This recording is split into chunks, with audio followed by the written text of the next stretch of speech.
Welcome to Last Economy Podcast, a guide to the age of intelligent economics. Today we're launching into a deep dive on Chapter 13 from the book. It's called The Dual Engine, The Rhythms of Change. And, if you, listening, have spent the last few years feeling this, intense sense of acceleration, the world is just changing faster than our institutions, or honestly, even our own brains can really process. Well, this chapter argues that's not just generalized anxiety, it's physics. Yeah, it's an accurate measurement. That's the key idea. Exactly. It's measuring the deep physics of how economic and social systems actually evolve. And that's a really crucial distinction because for, generations, economic thinking was dominated by this idea of static equilibrium, treating the economy like some kind of predictable machine that just settles down into a balance. Right, like it eventually finds its level and stays there. Exactly. And our mission today in this deep dive is to explore why that model is just fundamentally incomplete. It misses the dynamism. Yeah. We're going to look into what the book calls the engine room of history, trying to reveal these two powerful but really mismatched speeds that actually drive, everything, all the change, all the crises, all the progress too. Okay, so the core idea isn't one engine, but two. A dual engine system. That's it. And they're linked, right, in some kind of feedback loop. A perpetual feedback loop, sometimes creative, sometimes, often destructive. And it's the tension between them, the difference in speeds. Yeah, the temporal mismatch. That's what the book identifies as the root cause of really every major market crash, every big institutional upheaval we've seen for the last century at least. Okay, let's dig into that. So, to really set the stage for this inherently dynamic system, the book kicks off with a quote. And this one really captures that feeling of constant, almost stressful motion in today's economy. It really defines the pace. Let me read it.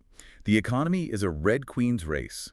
Companies optimize their strategies for the current market, while the market itself is changing in response to their strategies. Ah, the Red Queen's race, straight out of Lewis Carroll, right, Through the Looking Glass. Yeah, where Alice has to run as fast as she possibly can just to stay in the same spot. Exactly. And when you apply that to economics, it stops being just a clever metaphor. It becomes almost like a law.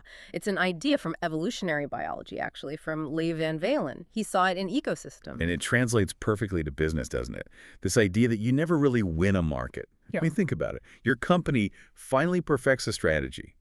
Maybe you absolutely nail your logistics, or you figure out the cheapest way to get customers. You get an edge. All right, just for a moment. Yeah. Because everyone else sees it. Your competitors immediately start copying you, or finding ways around it, counter-optimizing. So you're forced into this state of just continuous, breathless running towards a finish line that keeps moving away from you. Yeah, the second you pause or you think, okay, we've made it, you start falling behind. The whole pack just surges past you. And this relentless motion, this high-speed, constant optimization, that's exactly what the old static equilibrium models completely missed. They treated the economy like a photograph, didn't they? Yeah. A snapshot in time. Yeah, a snapshot of perfect balance. But the Red Queen shows us it's not a photo, it's a film. It's constantly moving, perpetually dynamic, always adjusting. And yet, and this is important, that high-speed race, that's only half the story. Okay. That's just the fast engine doing its thing. Ah, right. So this brings us to the core concept, the split. Exactly. We need to understand the mechanics.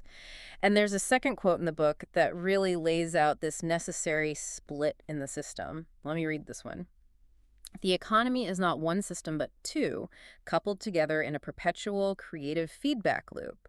They operate at vastly different speeds, and this temporal mismatch is the source of all institutional change, all market crashes, and all human progress. Okay, so if the Red Queen race is the symptom, the dual engine is the underlying cause. That's a good way to put it. And we really have to grasp the difference in speeds here. You said vastly different. We're not talking slightly different paces, are we? No, not at all. We're talking about systems operating on completely different timescales, orders of magnitude different. Okay, break that down for us. What are the two engines? All right. First, we have the fast engine, the markets game. This is basically the visible economy. Think high-frequency trading, quarterly earnings reports, those viral marketing campaigns that pop up and disappear. It's all about short-term tactics competition right now. Stuff we see and hear about every day. Exactly. And the timescale here, we're talking minutes, hours, days, maybe months at the outside. And it's high entropy. High entropy, meaning chaotic. Disorder. Yeah, high disorder, high chaos, lots of variation. Its main job, its function is primarily exploration. It's constantly seeking out and exploiting every little loophole, every tiny advantage, every arbitrage opportunity it can find within the current rules. So it's like it's testing the boundaries of the existing system. Perfectly put. It generates all this chaotic discovery, which is actually necessary for the whole system to learn and adapt over time. Okay, so that's the daily frenzy of the stock market ticker, the constant A/B testing on websites, the race for quarterly profits. It's the adrenaline. That's the fast engine. But if that's the fast engine, the slow engine must be something much deeper, much more fundamental. Like you said, geological forces shaping the landscape. Absolutely. The second component is the slow engine, the evolution of the game. This is what the book calls the invisible economy, much harder to see day to day. And it operates on completely different timescales, years, decades, sometimes even longer. Okay, so what does it do? This engine focuses on the really fundamental structural changes. Think about new regulatory frameworks being debated and eventually passed, antitrust laws being established or reinterpreted, or think about the slow evolution of social norms like attitudes towards work or privacy, deep-seated cultural beliefs, and crucially, the long-term maturation of fundamental technologies like electricity back then or maybe AI today, stuff that rewrites the whole rule book. Okay. So if the fast engine is about playing the game and making money within the current rules, the slow engine is about rewriting the actual rules of the game itself. Exactly right. The slow engine's function is different too. It's about exploitation and compression. Exploitation and compression. What does that mean here? It takes all that high entropy chaos generated by the fast engine, all those data points about what strategies work, what failed, what new things popped up, and it compresses that information into low entropy, stable structures, stable routines. Like turning a chaotic market behavior into a predictable law or a social norm everyone follows. Precisely, or a dominant technological standard. It provides the structural stability the system needs for long-term survival, for persistence. Okay, this is making sense. Fast is chaos and exploration. Slow is stability and structure. Yeah. But you said they're coupled. How does that work? The feedback loop, the co-evolutionary dance, as the book puts it. Yeah, the coupling is absolutely everything. It's where the action is, the outcomes of the fast engine, the successes and failures, the booms and busts, the rise of new business models like, say, gig work or e-commerce. All of that generates just massive amounts of data, right? Yeah. Signals. Okay. And that data, those signals slowly, filter upwards. They inform the political system, the cultural sphere, the institutions. They inform the slow engine. Can you give an example of that filtering out? Sure. Let's take a modern one the book touches on. Think about platform companies and labor. The fast engine tech companies discovered pretty quickly that classifying workers as independent contractors was, well, the most profitable, highly optimized strategy within the current legal landscape, right? Right, for maximizing flexibility and minimizing costs from their perspective. Exactly. And that success, that fast engine outcome, created enormous wealth, but also huge amounts of data on how that model actually functioned in the real world, its effects on workers, on competition. Okay. So that data then flows into the slow engine. Over years, and we're seeing this play out right now, it forces legislators, courts, voters, and just general cultural norms to recognize that maybe the old 20th century labor laws are, well, obsolete. They don't fit this new reality. So the slow engine is now trying to rewrite the code. We see debates about new labor laws, antitrust scrutiny aimed at platform power. Precisely. The slow engine is churning, trying to establish new definitions, new rules. And then, presumably, once that new slow engine code, a new law, or maybe just a strong new social norm is in place, it creates a brand new playing field for the fast engine. Forcing all those companies to re-optimize their strategies all over again. You got it. That's the loop. So the real tension, the mismatch, is the difference between the speed of, say, optimizing gig work logistics, which happens in minutes or months, and the speed of getting a comprehensive new federal labor law or antitrust framework passed and implemented, which takes years, decades sometimes. Exactly. It's an inherent and really painful mismatch in speeds. Wow. Okay. When we talk about this feedback loop, this idea that the system itself anticipates and changes in response to attempts to steer it, it sounds an awful lot like something called the Lucas critique, which I admit used to sound incredibly academic. Oh, it did. But the book argues it's basically the defining principle of our modern economic reality. Robert Lucas, back in the 1970s, he dropped what was, in academic terms, a polite bomb on macroeconomics. How so? What was the standard thinking before him? Well, a lot of the models used by governments, by central banks, they kind of assumed that that human behavior would just stay the same, stay static and predictable, even after the government rolled out some big new policy. Like they thought they could just tweak a variable, raise taxes, lower interest rates, and the economy would react along these fixed, predictable lines. Like it was just a machine with levers. Pretty much. They essentially assumed people were just static inputs in the model who wouldn't learn or adapt. If we inject X dollars, inflation will do Y. That kind of thinking. Which sounds kind of naive looking back. It was. And Lucas pointed out the absurdity. He said, look, intelligent people, smart firms, they anticipate the new policy. They see it coming. That's the slow engine action, right? The policy announcement. Okay. And they immediately change their behavior in anticipation. That's the fast engine reacting.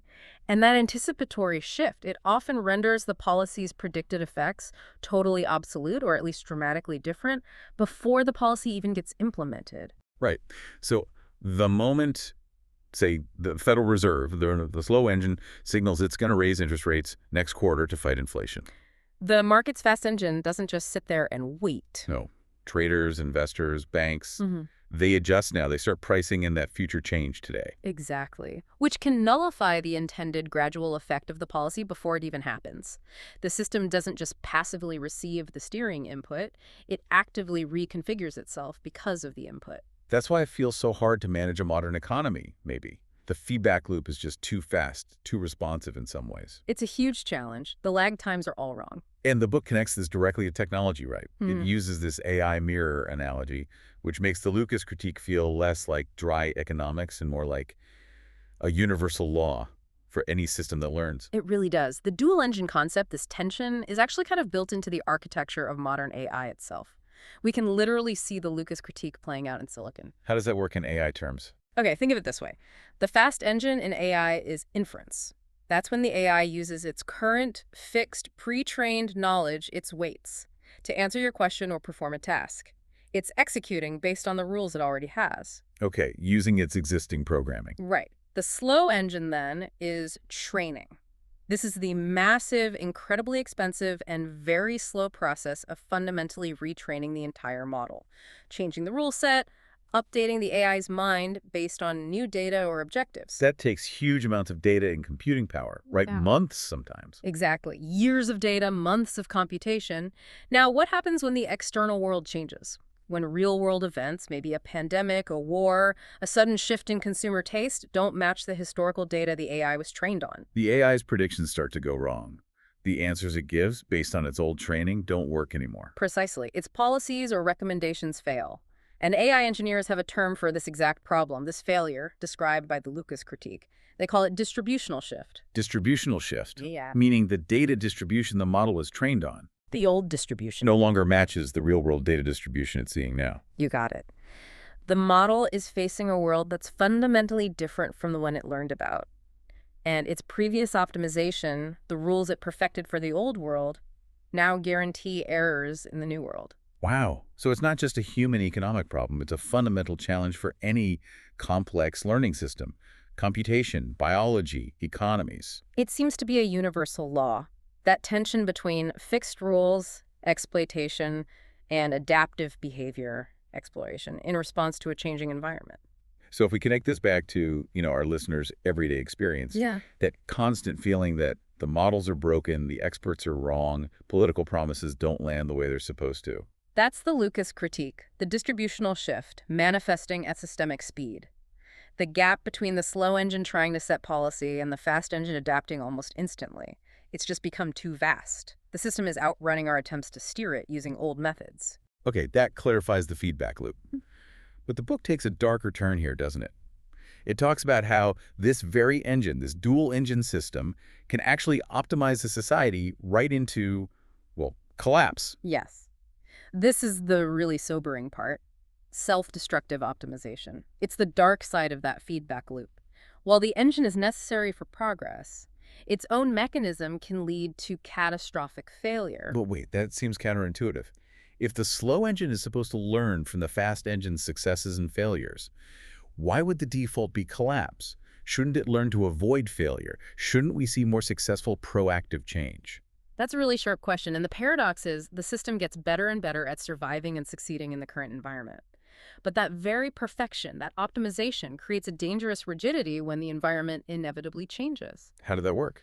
Well, the fast engine finds the most profitable, most efficient strategy for the current landscape, right? Yeah. And it exploits that strategy ruthlessly for maximum immediate gain. If that strategy is wildly successful for a long time, the slow engine then starts to hard code it. It gets baked into the institutions, into the culture, into the corporate DNA, into regulations, into education. So the strategy becomes dogma, a fixed belief system within the slow engine, because it worked so well for so long that nobody dares question it anymore. Exactly. And the book gives this perfect, almost tragic historical example.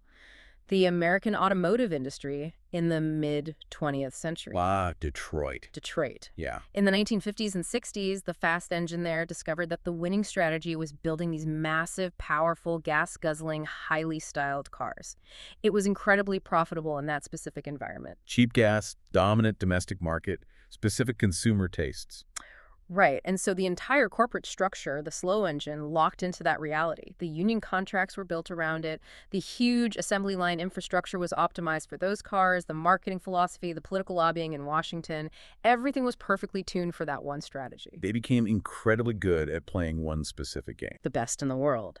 But that meant they became totally incapable of playing a different game. So when the environment changed, drastically. Overnight, really, with the 1970s oil crisis, suddenly, cheap gas wasn't a given. Consumer demand shifted towards smaller, more efficient cars, often imported. And Detroit couldn't pivot. Couldn't pivot fast enough. Their fast engine couldn't rapidly adapt because the slow engine, that whole massive embedded structure, was locked into the old, profitable, but now totally obsolete strategy. They failed not because they were suddenly inefficient, but because they were too perfectly efficient at the wrong thing. Wow. That's a powerful warning from history. Yeah. But we can see echoes of this today, can't we? Maybe in the digital world. Absolutely. Think about social media platforms, for instance. The fast engine optimized relentlessly for engagement. Right. Maximizing time on site, clicks, reactions. And the specific strategy that proved most effective for that was often prioritizing sensational, emotional, sometimes divisive content, because that's what grabs attention. Algorithmically perfected. Okay. Maximum short-term engagement. And that success is now slowly being hard-coded into the slow engine. The algorithms become the core corporate DNA. The entire business model, often based on advertising revenue tied to that engagement, reinforces the strategy. And the potential long-term consequences, the polarization, the misinformation, the mental health effects. Those are the signs of potential systemic stress, maybe even heading towards a kind of social collapse, driven by this optimized, rigid, but ultimately destructive strategy. The fast engine optimized for profit today, and the slow engine enshrined that optimization almost regardless of the long-term societal cost. So success itself breeds the seeds of future failure by creating rigidity. That's the paradox. That's the danger of self-destructive optimization. Okay, but why? Why do we as people, as companies, as societies, seem to get stuck in this short-term trap, even when sometimes we can see the long-term dangers? What's the psychological piece? This is where the book introduces a really critical concept connecting the physics to our psychology. It calls it mind-state dependent discounting. Okay, mind-state dependent discounting. That sounds dense. Let's unpack that carefully. What is mind? Right, MIND is an acronym. It stands for Material Security, Intelligence, or Knowledge Skills, Network Capital, Social Connections, and Diversity Capital, having varied options, skills, assets. Essentially, this MIND framework measures an agent's, whether that's a person, a family, or even a firm level of resilience, their capacity to absorb shocks, adapt to change, and basically navigate uncertainty. So someone with high mind capital is financially secure, maybe well-educated, has strong social support, and isn't reliant on just one skill or income source. They have buffers. Exactly. They have a strong safety net, multiple options. They can afford to think longer term because they aren't living on the edge. Okay, so that's the mind part. What about the state-dependent discounting? This is the crucial psychological link. An agent, again, a person or firm who lacks a resilient mind portfolio. Maybe they're living paycheck to paycheck, lacking material security, facing constant instability. They exist in what the book describes as a permanent state of survival mode, precarity. Fight or flight, almost. You could think of it that way. And this state of precarity compels them, psychologically, to heavily discount the future. Discount the future. meaning they prioritize immediate needs and rewards over long-term benefits or consequences? Massively so. They have to prioritize the immediate gains offered by the fast engine getting through today, this week, this month, over the long-term health and stability represented by the slow engine. Can you give an example? Sure. Think about an individual. Someone with high mind capital might choose to invest time in community organizing for better local infrastructure, or maybe invest money in sustainable long-term stocks, even if the payoff is years or decades away. They can afford that long view. Okay. But someone with low mind capital facing immediate pressure rent is due, kids need food. They might be forced to take a high-interest payday loan just to survive the week, even if they know that interest rate will cripple them financially down the road. The immediate need overwhelms the long-term calculation. They literally can't afford to worry about climate change policy in 2050 or even saving for retirement if they can't figure out how to pay for groceries tomorrow. That's the brutal reality of it. The system, by allowing or even creating widespread precarity, low mind capital across large parts of the population, structurally forces people into short-term, often self-destructive, fast-engine decisions. So a society with low average mind capital is basically hardwired for short-term thinking and therefore high systemic instability. That's the argument, because very few people have the capacity or the security to invest in the health of the slow engine. Mhm. The institutions, the infrastructure, the shared resources, the long-term resilience needed for collective survival and flourishing. Wow. That connects the economic physics directly back to social conditions and presumably the need for something like a new social contract. Exactly. A contract designed specifically to build mind capital universally to give everyone the security to think beyond the immediate. That's where the book is heading. Okay, we've established the dual engine as the historical driver of change, the feedback loops, the danger of getting locked in, and the psychological pressure toward short-term thinking. Yeah. But now we get to the climax of the chapter, really.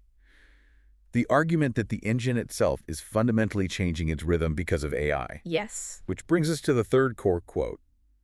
And this one feels huge. Yeah. It feels like a statement about the end of economic history as we've known it. Here it is. With AI, the installation period and the deployment period collapse into a single permanent phase transition. It is a huge statement, and it's built directly on the work of the economic historian Carlota Perez. Right. She identified that pattern in past technological revolutions. Can you just quickly recap her model, the installation and deployment periods? Absolutely. Perez looked at all the big technological shifts, steam power, electricity, automobiles, the internet revolution, and she saw this recurring two-phase pattern. First, there's always a turbulent installation period. This is when the new technology bursts onto the scene. It's marked by financial frenzy, wild speculation, investment bubbles, think the railway mania or the dot-com bubble. Lots of disruption, old industries collapsing, job losses. Exactly. Chaos and disruption. But then eventually, the dust settles. The financial markets figure out the real value, institutions adapt, regulations catch up, and the system enters a more stable deployment period. This was often a golden age. The technology gets fully integrated, becomes the new normal, and crucially, it created whole new sectors, new industries, and importantly, new types of jobs. What kinds of jobs? Typically, high-paying managerial, administrative, and knowledge-based jobs for humans to essentially run and manage the new, more complex system built around the technology. Okay, so after the chaos of installing, say, electricity or networked computers, society needed people to manage the power grids, manage the IT departments, program the software, analyze the data.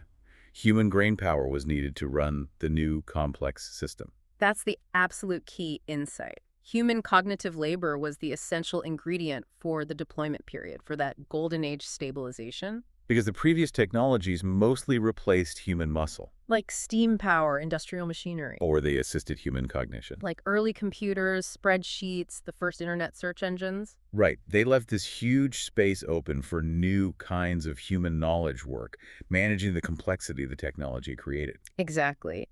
But AI, the book argues, fundamentally breaks this historical pattern. Well, Because AI is poised to automate the very cognitive labor.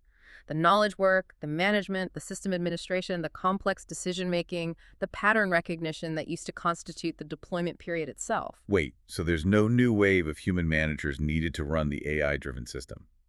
Because the AI runs itself, or other AIs run it. Largely, yes. The system increasingly automates its own oversight, its own management, its own optimization. The job of managing the complexity is the very job AI excels at. So, the deployment period, that phase where human managers traditionally stepped in to stabilize things and build a golden age, it collapses, or rather, it gets compressed almost infinitely. Therefore, the installation period, the disruption, and the deployment period, the stabilization, collapse into one single event. A single permanent phase transition. That's the term the book uses. The dual engine hasn't just sped up the cycle, it has fundamentally altered its rhythm. We transition directly from the initial disruptive chaos to a new, continuously evolving, automated reality without that decades-long human-led stabilization phase in between. This is unprecedented then. Nothing like previous tech revolutions. Nothing. It's a different kind of change. Okay, let's try to tie this back to the physics language we used earlier, the entropy, the two speeds. Right. We said the fast engine, the market, was needed for information exploration. High entropy, chaotic discovery, trying new things. Finding out what works. And a slow engine, the institutions, was needed for information exploitation and compression, taking that chaos and turning it into stable, low-entropy routines, structures, laws, norms. Building stability from the chaos. Yes, and a healthy, adaptable system needs that tension, that interplay between both speeds. It needs time for the slow engine to digest the discoveries of the fast engine, to compress the information meaningfully. But AI changes the timing. Dramatically, it collapses the time between exploration and exploitation. Think about it. A new discovery, a new optimization, a new way of doing something found by an AI. It doesn't take years for companies to maybe adopt it. It can potentially be implemented globally, automatically across the entire network in, well, maybe months, weeks, even days in some cases. While the slow engine, our political systems, our regulatory bodies, our education systems, they still operate on timescales of years and decades. Exactly. The slow engine simply cannot keep up. It doesn't have decades to digest and adapt anymore. It faces this permanent state of, well, falling further and further behind, always reacting, never shaping. It's like the Red Queen's race again. But the ground is accelerating exponentially beneath Alice's feet. A very good analogy. The speed difference becomes so extreme that the slow engine effectively stalls or becomes purely reactive and inadequate. It can't provide the necessary stability of the low entropy structure. Leaving the entire system vulnerable because you lose the balance. You lose the balance. The system gets locked into a state of continuous, accelerating, potentially destabilizing adaptation with no stabilizing counterbalance. That's why the book calls it a single permanent phase transition. The old rhythm is broken. Okay, that is a profound and, frankly, quite unsettling conclusion to the physics lesson. It is. It sets the stage for everything that follows in the book. Right. So let's try to wrap this up for today's deep dive. Chapter 13 really unveils the hidden mechanics of change, arguing that this feeling we have of constant dizzying acceleration isn't just a feeling. It's the physics of the dual engine system reaching a breaking point. Okay, so if I had to summarize the main argument of Chapter 13 in just one single powerful sentence, it would be this. The economy functions as a dual engine, a perpetual two-speed feedback loop between the chaotic, fast-moving market and the slow, structure-building institutions, and the arrival of AI is collapsing this historical rhythm into a single, accelerating, permanent phase transition. That captures it perfectly. And to make sure everyone listening really locks in the core insights, what are the absolute key takeaways from this chapter? Okay, let's bullet point the essentials. First, the dual engine. Remember the split. Fast engine is market tactics, minutes to months, high entropy exploration. Slow engine is institutional rules, years to decades, low entropy exploitation. The tension drives change. Got it. Dual speeds. Second, self-destructive optimization. Success today can breed failure tomorrow. Winning strategies get hard-coded by the slow engine, creating rigidity that leads to collapse when the environment shifts. Think Detroit. Success creates lock-in. Third, the Lucas critique and distributional shift. This isn't just economics, it's a universal law. Intelligent systems, people, firms, AI, anticipate changes and adapt, making top-down control based on static models fail. You can't steer a learning system like a fixed machine. Anticipation breaks the model. Right. Fourth, mind-state dependent discounting. This is the psychological link. Precarity. Low material, intelligence network, diversity capital forces agents to discount the future heavily, prioritizing immediate fast engine gains, which makes the whole society fragile and short-sighted. Instability breeds short-term thinking. Check. And finally, fifth, the Perez collapse AI singularity. AI is unique. It automates the cognitive labor that used to be the deployment period. So the historical installation deployment cycle breaks down, collapsing into one single, permanent, accelerating phase transition. No human-led golden age this time. AI eats the stabilization phase. Okay? Yeah. That's a powerful set of takeaways. So we now have a much clearer picture of the physics of economic change, the inherent instability of the current system, and the profound dangers of a society structurally forced to prioritize the short term, a high-discount society.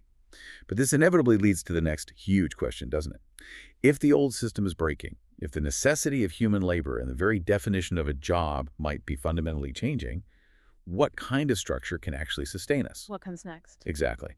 The book argues pretty forcefully that the core promise of the old social contract, certainly in places like America, the idea that your labor equals your worth, your ticket to dignity, is basically structurally dead in the face of this permanent automation transition.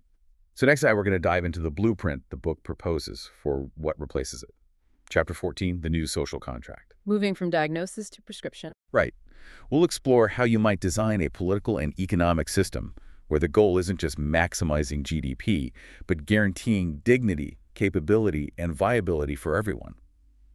How do you decouple human worth from economic production when production is increasingly automated?